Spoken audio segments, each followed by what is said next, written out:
Heyo, and what is up, Sledge Nation? Thank you for checking out Sledgehammer TV tonight. We are 1 week closer to the Money in the Bank pay-per-view. We have one more superstar qualifying for the Money in the Bank ladder match at that pay-per-view, and literally everything else on this episode of Monday Night Raw was completely unimportant and ranged from bad to poop hammer worthy, and we are going to talk about it all right here and right now. My name is Nick Nightmare. You are watching the Sledgehammer Wrestling Show's Monday Night Raw review and reaction show. Let's do it. The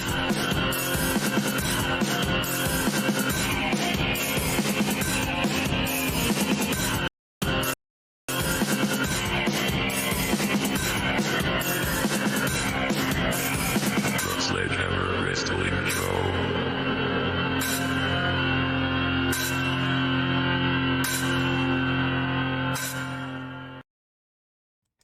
Riddle me this, my friends. We're kicking off the Monday Night Raw review with everybody's favorite question.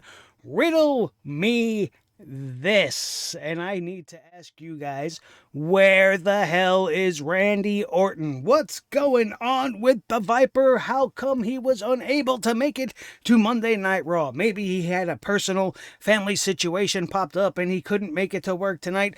Maybe they actually wrote this as a storyline thing, and if they did, I'll give them a little bit of credit, because the whole scenario with Matt Riddle tonight was the only thing about Monday Night Raw that made it even mildly watchable. Matt Riddle has proven himself in this angle with Randy Orton to be simply the best thing about watching Monday Night Raw, but outside of that, everything that they're doing with this just kind of rubs me the wrong way. Now, don't get me wrong. Monday Night Raw started off with Matt Riddle showing up, giving Sonya Deville and Adam Pearce a handwritten note that he obviously wrote himself, giving some sort of excuse for Randy Orton's absence at this episode of Raw, like a school kid telling the teachers, oh, my buddy's sick, so here's a note for him, but guess what? I'm going to take his place tonight to get him his opportunity at the Money in the Bank. He wants Randy in that match with him so bad, Matt Riddle decides that since they announced this Battle Royal to gain entry into the triple threat that is happening in the main event on tonight's episode, Riddle puts his name in the hat, standing in as a proxy for Randy Orton. All of it was very entertaining.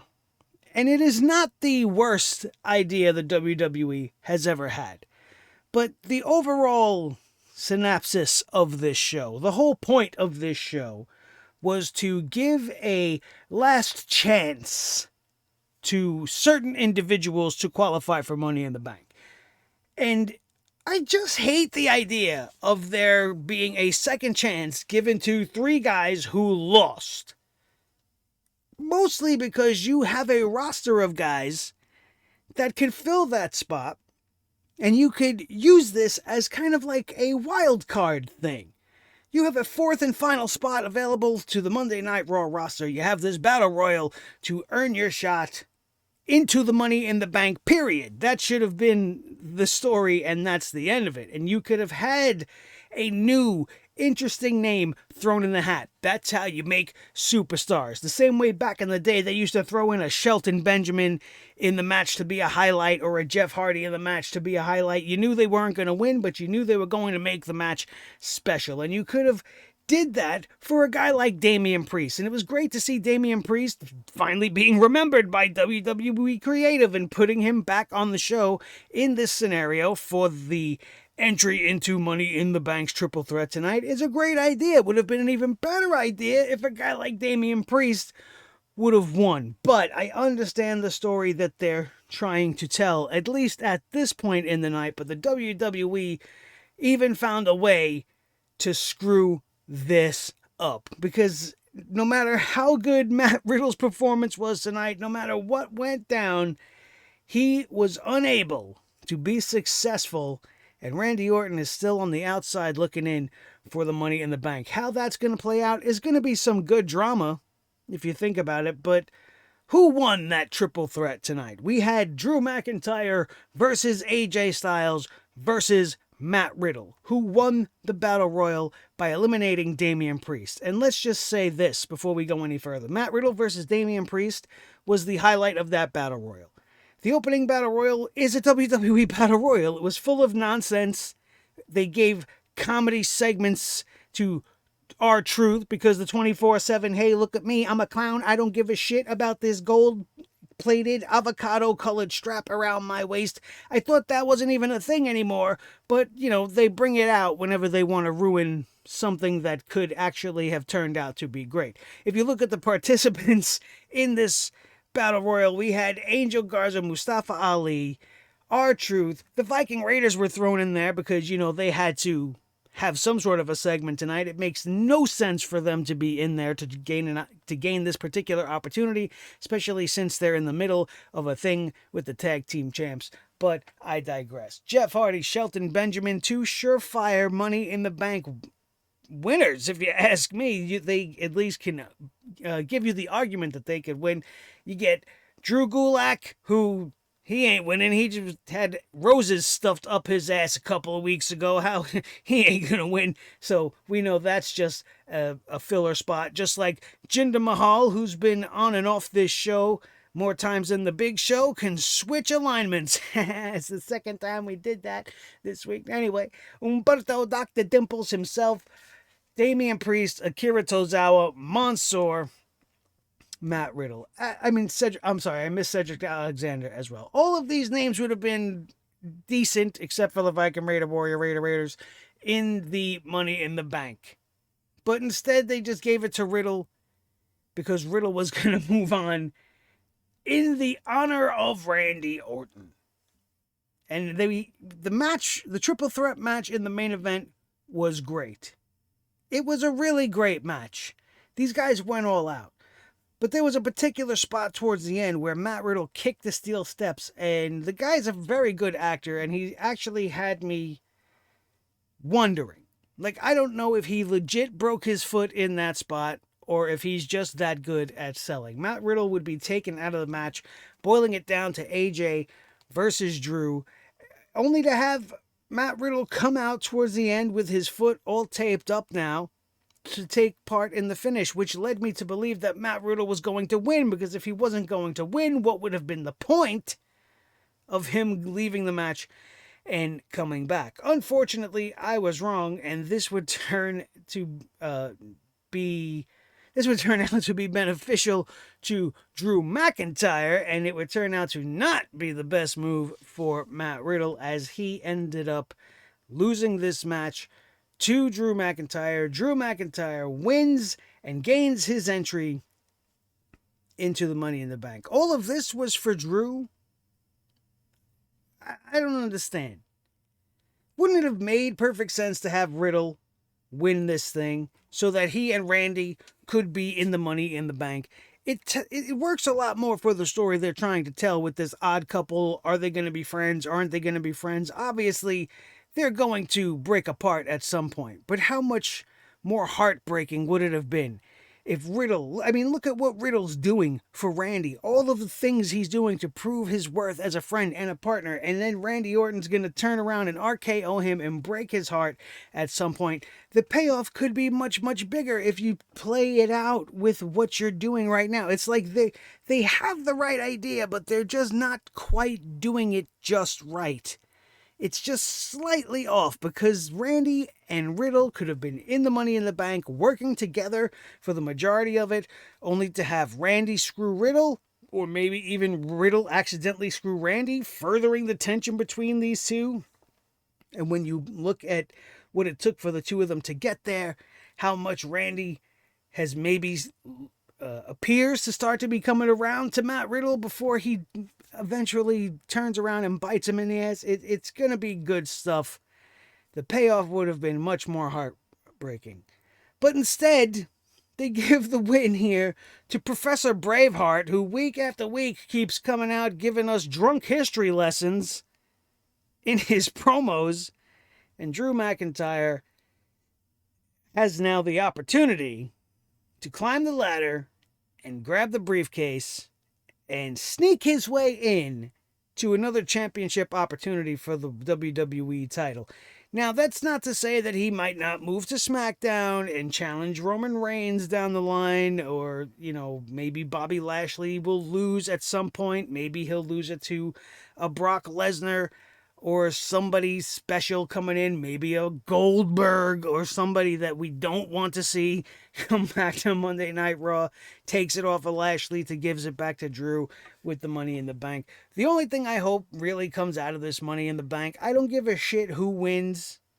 All I want is for them to use it properly this year and not do this ridiculous and pull the same stupid garbage that they pulled with Otis. Let's have the Money in the Bank winner actually cash it in this year. Let's not play fucking games with the briefcase. That's all I really want. Winners, losers, it doesn't matter.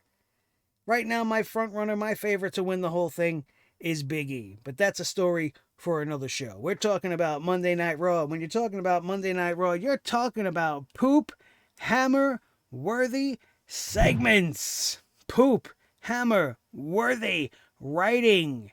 Poop, hammer, worthy wrestling. And you could find all of that on an episode of Monday Night Raw. Now, here's the thing. When you get to the heavyweight championship and the Bobby Lashley Kofi Kingston program that is happening right now, Kofi Kingston has always been and will continue to be a very entertaining promo. MVP as well as the mouthpiece for the almighty champion is fucking fantastic on the mic. So when you book a promo segment for both of these guys, of course it's going to be a great back and forth. And I enjoyed it very much. And I liked the directions that Kofi Kingston was going in. I like how MVP's just trying to smack him in the face with insult after insult, but backhanded insults, kind of like just really being a prick about it. He's very good at his role. And I most especially liked that Kofi Kingston got so worked up that he went out there and beat the snot out of MVP, who's been walking around with a limp and a cane, and Kofi Kingston was like, you said you were hurt. You wasn't hurt, but now you hurt, because he gave him a trouble in paradise outside the ring after their little promo battle. All of this was fine. This was good. This was entertaining TV. Kudos to both men for being fantastic actors. The problem here is that Kofi Kingston is not beating Bobby Lashley. This was a last-minute, thrown-together filler feud for the champion until they figure out what the hell they're going to do with SummerSlam. Kofi Kingston, I appreciate the effort. I appreciate what they're trying to do. But there's no chance here, right? There's no chance that they're obviously building towards something else. It'll be a big, fun match. It'll be a crowd pleaser. The crowd will be hot for Kofi Kingston to win the championship from Lashley, I'm thinking at this point. But it's not going to happen. And while their promos were not stupid, the whole angle and the whole everything, Bobby Lashley versus Kofi Kingston, is just kind of a stupid direction right now.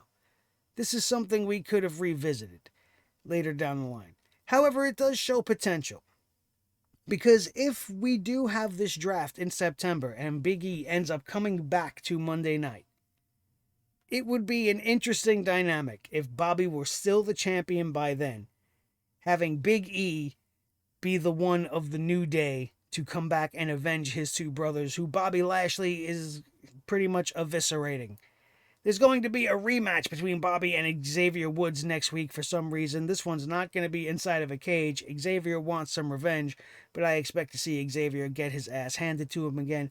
I wouldn't mind if that's the story that they're trying to tell. If that's the reasoning behind them putting Kofi here, then I have to be patient and wait and see how it plays out. But as it stands right now, I'm just really not interested, and I'm just waiting to see what's next, which is usually the case with Monday Night Raw. But when it comes to the women's division, it doesn't matter what comes next. It's just going to be terrible. They continued with their clueless women's booking tonight. Nikki Cross continued exactly where she left off last week. But it gets worse. It gets worse. She gave another one of those very cringy, gorilla position promos prior to her match tonight. She was going to fight Shayna Baszler on Monday Night Raw, following what happened last week with the tag team match and Alexa Bliss and the spooky ooky magic and the whatever. But Nikki Cross says that she's got a new name now, right? And her superhero name is Nikki Ash. And her name is Nikki Ash because she's almost a superhero. So she decided to use the acronym for that phrase, almost a superhero, and make that her last name. First thing wrong with it. A, I thought she said Nikki Ass. And quite frankly, I think she would have been better suited with that. Nikki Ass. Make her the illegitimate daughter of Billy Gunn. Put the lips on her and, give her the ass song. I'm an ass man. She could have been Nikki Ass. And it would have been much better than Nikki Ash. That's not even a fucking superhero name. First of all, her first name is the same. And then her last name is Ash. She's wearing blue and fucking gold. She's running around looking like a reject from the Jupiter's Legacy fucking greatest hits. And her name is Ash. Do you know what color ash is? Ash is gray. Ash is the color of fucking dirt and what happens after you burn stuff. What's left? Ash. It's also the name of one of my favorite characters, Ash, from Pokemon. And another one of my favorite characters, Ash from Evil Dead. This is fine. Maybe if her name was just Ash and you put the E at the end, maybe this would work. But it's really just an acronym more for a shitty, what could we even say with H? A shitty hero name. There you go. Is that what it stands for? Secondly, B, why is it so bad? I know we're probably already up to like 10. I lost count because I just keep ranting about how terrible this idea is. She said she's almost a superhero. So the acronym for that technically would be AASH. Right? But she announces this name change and then she comes out to the ring and she has her little nameplate come up, the digital graphic comes up and it has like a little Batman pow from Batman 66, the little Batman comic book pow symbol. And then the name comes out, it says Nikki Cross. There's no sign of no Ash, no fucking way. And I'm taking that as a positive thing. But then I'm thinking, are they purposely embarrassing her? I have a feeling like Vince and them in the back were just like, hey, listen, we're getting rid of Nikki Cross soon. We just gave her old man a pink slip. She's going to be right next to him soon. Her contract's almost up. Here's an idea. Anything she comes at you with, just fucking green light it. Let her go out on her own sword. If she whatever idea she has, let her do it. We'll let her embarrass herself so silly that by the time she's done here in the WWE, they're not gonna even want to look at her in AEW, because every time somebody looks at Nikki Cross now, they're not going to see the failed potential of a psychotic character from NXT. They're not going to see a great lady wrestler who never got her due. They're going to see this claymation looking costume on this poor young lady who is just burying herself at this point. Ash. Nikki Ash. Appropriate, because that's what's going to be left of Nikki Cross's career when this whole thing is over. And I know I've heard the reports, I've seen the reports. This was all her own original idea, which is why I believe they're just letting her just die on her own sword here, because they don't care. They don't care. This is an embarrassment.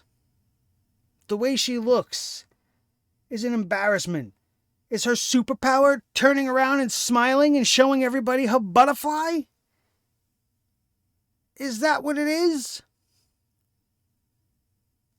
Nikki Ash. Awful. Fucking awful.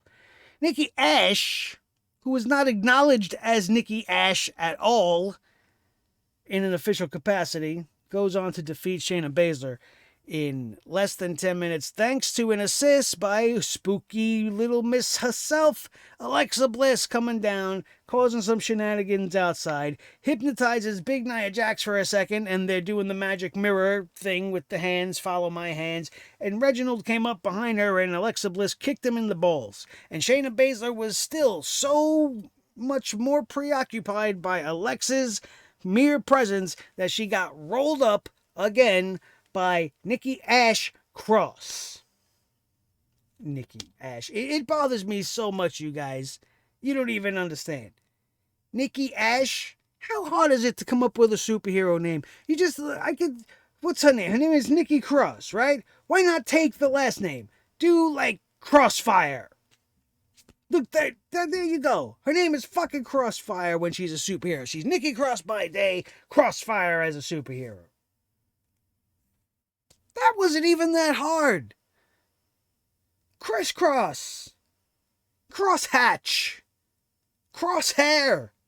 You're a big Bad Batch fan. That's topical right now. She could have been Crosshair N.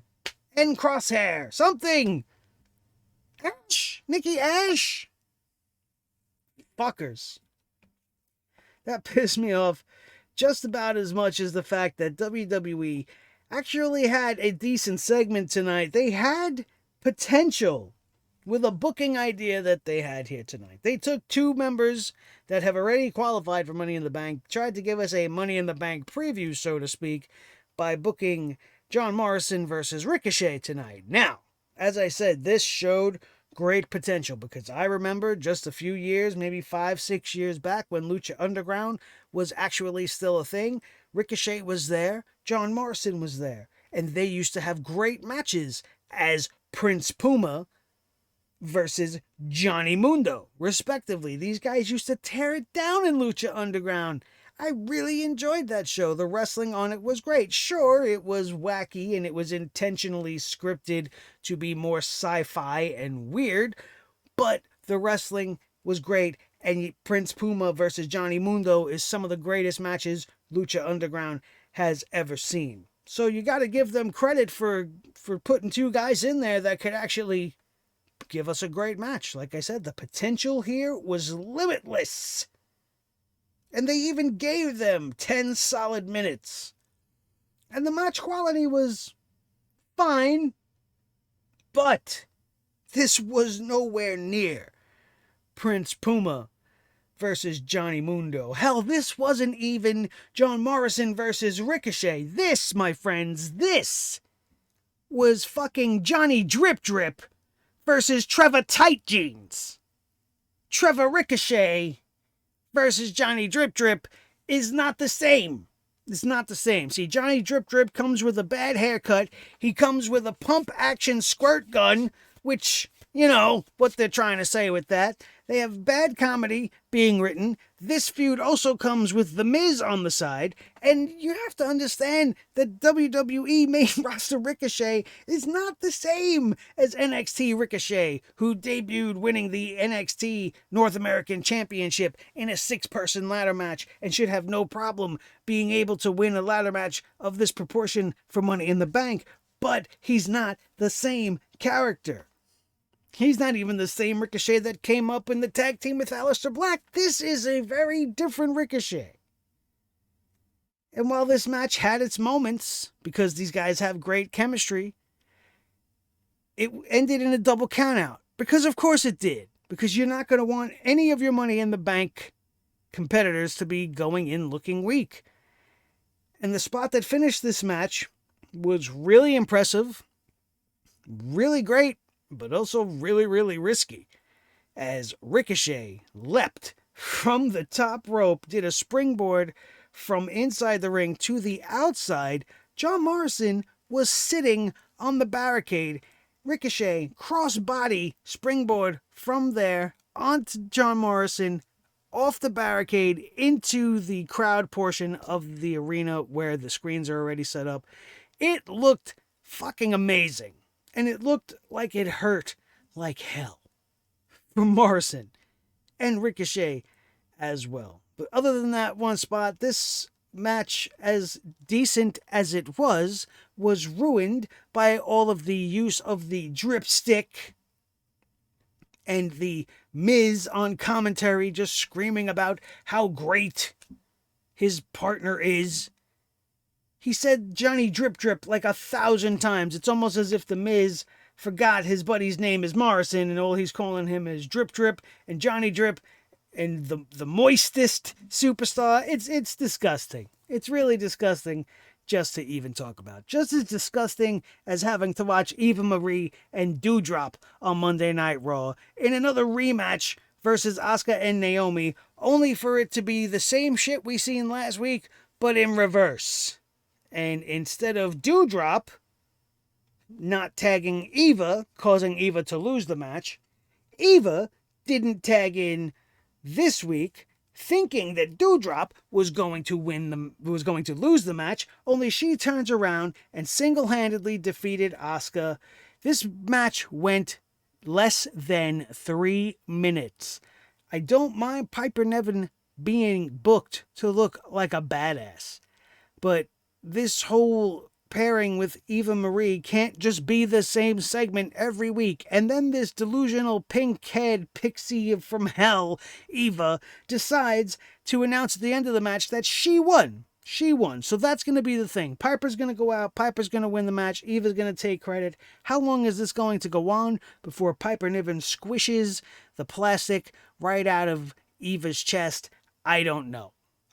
But when that day comes, maybe we'll have a new star in the women's division. Maybe they'll give a shit, or maybe Vince will hate her because of the fact that she's a big girl and she's not related to The Rock or anybody special, and she has some sort of a European accent, so we're not going to book her to be successful because we have to feast our eyes on sexy plastic princess Eva. Well, at least, that's what Vince does. That's how he books his women. Because if it didn't matter what you looked like, why would you be at the top of the card if you're a Rhea Ripley, or a Charlotte Flair, or a Natty, or a Mandy Rose, or a Dana Brooke? What do those 5 women have in common? Oh, that's right, long blonde hair and fake plastic titties. That's Vince's type. And we had 5 of them in one match because this is Vince's dream. But, since they have Natty with Tamina has to come along for the ride. But at least they had somebody in there to break up all the fucking blondness of this match. This is ridiculous. All right, I hate 6-person tag matches. They are so played out, so overdone. I'm so finished with the whole scenario. But the bottom line with this is Charlotte Flair and Rhea Ripley's feud is imploding. It's imploding before our eyes. I don't even think that WWE realizes what's actually happening here. There's a double turn taking place, only not for the right reasons. Rhea Ripley is being booked like the villain in this scenario. Charlotte, who is the villain, is being booked sympathetically. She's being teamed with 2 more second-generation superstars tonight, going out there trying to play the, hey, we're second-generation superstars, we should be running this place thing. And that their opponents tonight, Mandy and Dana and Rhea, are not on the same page, and that they don't respect the business, and they don't respect each other, and Mandy Rose doesn't have a brain, and Charlotte says she's tried to mentor Dana, but that went nowhere, and Rhea Ripley's just trying to be Charlotte Flair. And then they have this match, and I really could care less. I barely paid attention. And then when the finish came, and Team Charlotte won this matchup, and then Rhea Ripley came in and gives Charlotte Flair a chop block to try to injure the heel. And then Ripley runs out of the ring and she's celebrating. She's calling Charlotte Queenie. She's acting like a real badass bitch. And I don't know who we're supposed to be rooting for here. Now, I'm not trying to say that I need the WWE to tell me who to cheer for, but every story is supposed to have somebody that you relate to. It doesn't have to be so cut and dry hero versus villain, black versus white type of deal. it just, you have to connect in some way. And if you can't connect to Rhea Ripley because there's nothing to connect to because they haven't given her a fucking character yet, and you can't connect to Charlotte because you've just been so overexposed by her, it doesn't matter to you anymore that she's Ric Flair's daughter. Her championship reigns to you are like a virus more than a welcome breath of fresh air. Who do you vote for? Who do you want to see in this scenario? You want to see neither of them.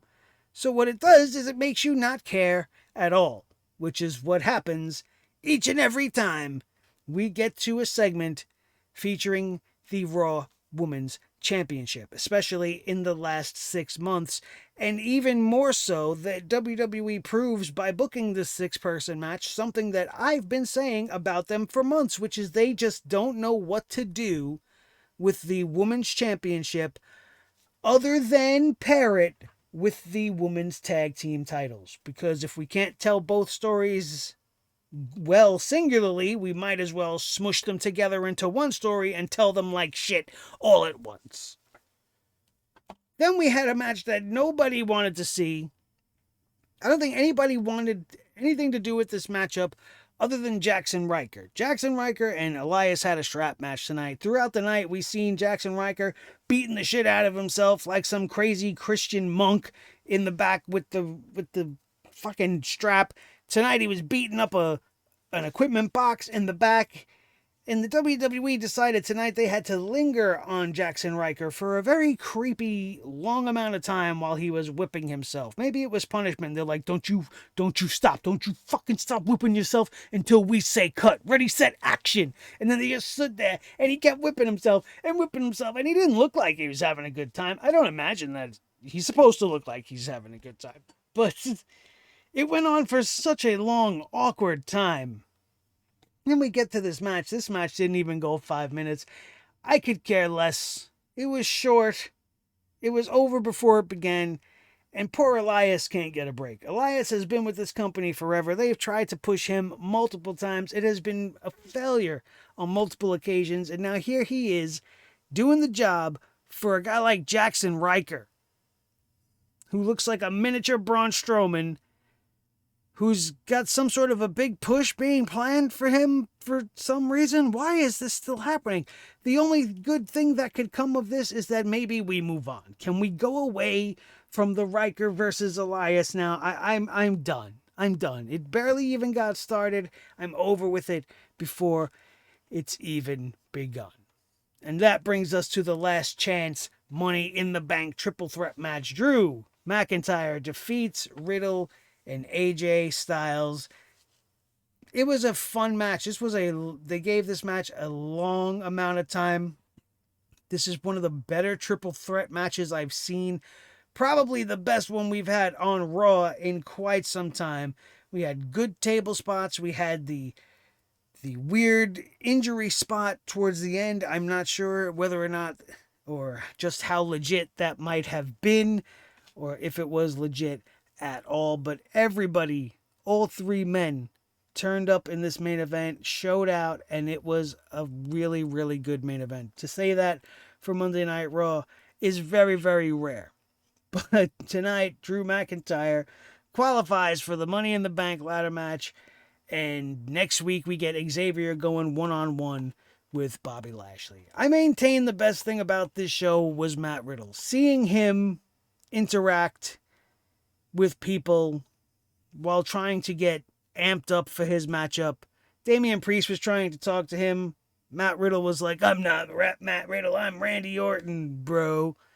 Trying to literally embody the spirit of the Viper was very entertaining. And when he won the Battle Royal and celebrated and did Randy Orton's pose and the fireworks went off and he got scared because he didn't realize the fireworks were going to go off. There's just lots of little tiny things that they did here with Matt Riddle that was just really great, which begs the question, what the hell are they doing? What are they doing? And where, oh where, was Randy tonight? Definitely missed, but if he was there, would we have still gotten this? That's the question that I would like to answer, to have answered. what was the original plan going in for the rest of those guys in that Battle Royal? Was this a true reaction to a last-minute situation that kept Randy Orton from showing up to an advertised Monday Night Raw match? I mean, now it doesn't matter because it's not like you're gypping the fans of their tickets. You know what I mean? But now that's going to be coming back into play. Maybe Randy just wanted a little extra time off. I don't know. Hopefully everything's okay and it's not anything bad for him. But obviously we're going to be seeing him back next week on Raw. That's it. That was Monday Night Raw tonight. Money in the Bank. The ladder match itself shaping up to be interesting. I don't think Drew McIntyre belonged in there. Not at all. I mean, if you put Randy in there, at least you play out the story with Riddle. Literally anybody else.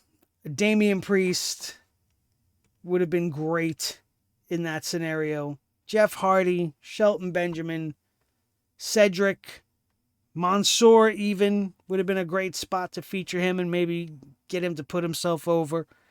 Mustafa Ali, by the same token. Angel Garza could stop kicking shit up people's asses. But no, we're getting Drew again. Ugh. This show. That's going to do it, everybody. Thank you all so very much for joining me once again on this episode of the Sledgehammer Wrestling Show's Monday Night Raw review, where the WWE once again gives us nothing! You've got nothing! Nothing!